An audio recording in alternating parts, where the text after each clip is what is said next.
তুই অনেক লোভী। লোভ করে লিঞ্জাদের ঘরের চাল থেকে বেগুন চুরি করতে এসেছিস। দাঁড়া, আমি তোকে তোর প্রাপ্য শাস্তি দিচ্ছি। এই নে, এবার মজা বুঝ। ওরে বাবারে, ওরে মারে। কিরে লিঞ্জা, শুধু শুধু তুই আমার বেগুনগুলোর দিকে এভাবে তাকিয়ে আছিস কেন? কিনবি? কাকিমা, তোমার বেগুনি ভাজাগুলো থেকে না অনেক সুন্দর গ্রান আসছে। কিরকম দেখি খেতে ইচ্ছে করছে। আমার হাতের বেগুনি ভাজা, গ্রাম তো আসবেই। শুধু শুধু তাকিয়ে থাকলেই হবে? দে, টাকা দে। টাকা দিয়ে বেগুনি কিনে খা। না কাকিমা, আমার কাছে যে কোনো টাকা নেই। আমি খাবো না, আমি এমনিতেই দেখছিলাম। খাবি না যখন এভাবে আমার বেগুনিগুলোর দিকে তাকিয়ে আছিস কেন? যা তো, আমার দোকানের সামনে থেকে এক্ষুনি চলে যা। কাকিমা, তোমার এখান থেকে আমাকে একটা বেগুন দেবে? আমি আমার মাকে বলবো আমাকে বেগুনি ভাজি করে দিতে। না না না, আমার এখান থেকে বেগুন দেওয়া যাবে না। বেগুনের যে অনেক দাম। তোর বাবা মাকে যে বলবি বাজার থেকে কিনে তারপরে বেগুনি ভাজা করে দিতে। যা তো এখান থেকে। ও কাকিমা, তোমার পাশে যে ওই পচা বেগুনগুলো আছে, ওই বেগুনগুলোই না হয় আমাকে দাও, আমি মাকে বলবো কেটে ভেজে দিতে। আচ্ছা ঠিক আছে, ওই বেগুনগুলো আমি এমনিতেও ফেলে দেব। চাচ্ছিস তখন যা নিয়ে যা, কিন্তু তাড়াতাড়ি আমার দোকানের সামনে থেকে বিদায় হতো। এরপর লিঞ্জা পচা বেগুনগুলো নিয়ে বাড়িতে চলে যায়। মা, ও মা, এই দেখো আমি বেগুন এনেছি। আমাকে এখান থেকে বেগুনগুলো কেটে ভেজে দাও তো। কি সব বলছিস রে লিঞ্জা? এই বেগুনগুলো তো একদম পচা পচা, গন্ধ ছুটে গিয়েছে। এই বেগুনগুলো কি ভেজে খাওয়া যাবে বল তো? হ্যাঁ মা, আমি এই বেগুনগুলোই ভাজা খাবো। কি করব বলো, আমার যে খুব বেগুনি ভাজা খেতে ইচ্ছে করেছে। ভেজে দাও না মা। আরে বোকা মেয়ের কথা শোনো, পচা বেগুনগুলো কি কখনো ভেজে খাওয়া যায়? হ্যাঁ, আর এই বেগুনগুলো খেলে তো তুই অসুস্থ হয়ে পড়বি। এই বেগুনগুলো খেতে হবে না। তুমি সত্যি সত্যি আমাকে বকো, তাহলে আমি কি করব বলো? আমার যে খুব বেগুনি খেতে ইচ্ছে করছে। বেগুনি খেতে ইচ্ছে করেছে বুঝলাম, তোর বাবাকে বলিস সে যেন বাজার থেকে তোর জন্য বেগুন কিনে নিয়ে আসে, তারপরে বেগুনি করে দেব, বুঝলি? আচ্ছা ঠিক আছে, তুমি যখন ভেজেই দিবে না, আমি বেগুনগুলো ঘরের চালে ফেলে দিচ্ছি। বাবা, ও বাবা, আমার না খুব বেগুনি খেতে ইচ্ছে করেছে। তুমি বাজার থেকে একটা বেগুন নিয়ে আসো না বাবা, তাহলে মা আমাকে ভেজে দেবে আর আমি মজা করে খেতে পারবো। হ্যাঁ গো, তোমার মেয়ে কোথা থেকে যেন কতগুলো পচা বেগুন কুড়িয়ে নিয়ে এসেছে। আমাকে ভেজে দেওয়ার জন্য খুব করে বলেছিল। পচা বেগুন কি ভেজে খাওয়া যায় বলো তো? ওর জন্য বাজার থেকে ছোট দেখে একটা বেগুন কিনে নিয়ে এসো তো কালকে, তারপর ওকে ভেজে দেব। হ্যাঁ রে মা, বেগুনের যে অনেক দাম। ঠিক আছে, তুই যেহেতু এত করে বলছিস, আমি তোর জন্য কালকে বাজারে যাব। বাজার থেকে একটা বেগুন কিনে নিয়ে আসব। এখন তুই খেয়ে নে তো। আচ্ছা বাবা, আমি এক্ষুনি ভাত খেয়ে নিচ্ছি।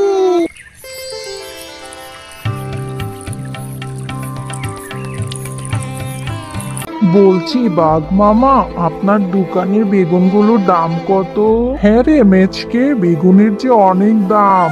1 কেজি বেগুন 200 টাকা কেজি। আরে বাঘ মামা, বেগুনের এত দাম হলে কিভাবে হবে? আমার মেয়েটা যে বেগুনি খাওয়ার জন্য বায়না ধরেছে। আমাকে একটা বেগুন দাও তো তুমি। একটা বেগুনের দাম একদম 80 টাকা হবে। এর 1 টাকাও কমে পারবো না। যদি তোর কাছে টাকা থাকে তাহলে 80 টাকা দিয়েই নিয়ে যা।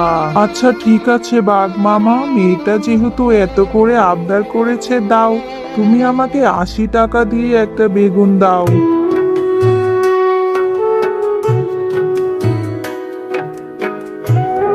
হ্যাঁ গো গিন্নি, এই নাও বেগুন নিয়ে এসেছি। এবার আমার মেয়েটাকে কড়া করে বেগুন ভেজে দাও তো। এরপর শেফালি বেগুনটা কাটতেই দেখে বেগুনের ভেতরে পুরোটা অংশ পচা আর পোকা ধরা। হ্যাঁ গো, বেগুনটা যে আনলে তুমি, বাজার থেকে দেখে আনবে না? দেখো তো, পুরো বেগুনটাই নষ্ট। এখন আমি ওটার থেকে কি ভাজবো বলো তো? ওখান থেকে তো কোনো অংশটুকুই নেওয়ার সাধ্য নেই। হ্যাঁ গো গিন্নি, দেখতেই তো পাচ্ছি। তাহলে বাঘ মামা আমাকে এভাবে ঠকিয়ে দিল। মেয়েটাকে আমি কি জবাব দেব গিন্নি? অসুখ নিয়ে তুমি ভেবো না গো, আমি ওকে বুঝিয়ে বলবো। বাবা দাও তো, আমার বেগুনি ভাজাগুলো দাও। আমি আজকে বেগুন ভাজা দিয়ে মজা করে ভাত খাবো। হ্যাঁ রে লিঞ্জামা, তোর বাবা যে বেগুনটা এনেছে, বেগুনের ভেতরে পুরো অংশটুকুই পচা ছিল আর পোকা ধরা ছিল। ওখান থেকে কেটে কোনো অংশ নেওয়ার সাধ্য ছিল না রে মা।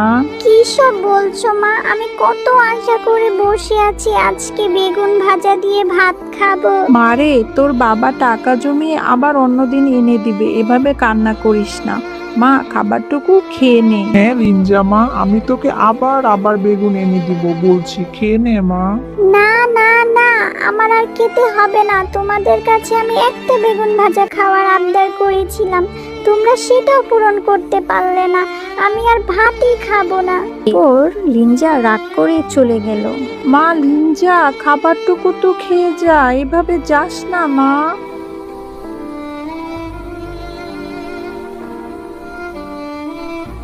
আহারে, নিষ্পাপ মেয়েটা বেগুন দিয়ে ভাত খাওয়ার জন্য কি বায়নাই না ধরছে। মেয়েটার জন্য আমার বড্ড মায়া লাগছে।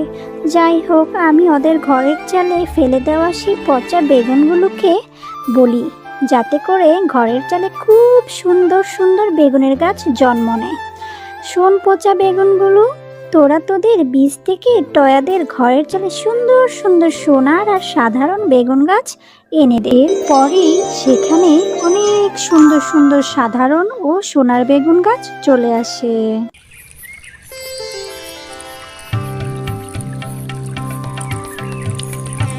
ওমা ওমা, দেখো আমাদের ঘরের চালে কত বেগুন হয়েছে, কি আশ্চর্যকর বিষয়। হ্যাঁ রে লিঞ্জামা, তাই তো দেখছি। এটা কিভাবে হলো? তুই এত করে আবদার করছিস বলে সৃষ্টিকর্তা তোর মনের আশা পূরণ করেছে রে মা। তোর সেই ফেলে দেওয়া পচা বেগুনগুলো থেকে এত সুন্দর সুন্দর বেগুন ধরেছে। হ্যাঁ গো গিন্নি, ভালোই হয়েছে। বাজারে বেগুনের যে কত দাম, এতে করে গরিবরা বেগুন কিনে খাওয়ার সাহস করছে না। যাই হোক, আমি এই বেগুনগুলো নিয়ে বাজারে খুব সস্তায় বিক্রি করব। হ্যাঁ গো হ্যাঁ, তুমি আর দেরি করো না, তাড়াতাড়ি করে বেগুনগুলো নিয়ে বাজারে বিক্রি করতে যাও। আর আমিও এখান থেকে কিছু করে বেগুন পেড়ে আমার মেয়েটাকে বেগুনি করে দেই। এরপর শেফালি লিঞ্জাকে বেগুনি ভেজে খেতে দেয়, আর মিচকে শিয়াল বেগুনগুলো নিয়ে বাজারে যায়। আরে আরে, এই মিচকে শিয়াল এত সুন্দর সুন্দর বেগুন কোথায় পেল? এদের তো জমিও ছিল না। তাহলে কি ওদের ঘরের উঠোনে বেগুন রোপণ করলো নাকি? যে দেখি তো।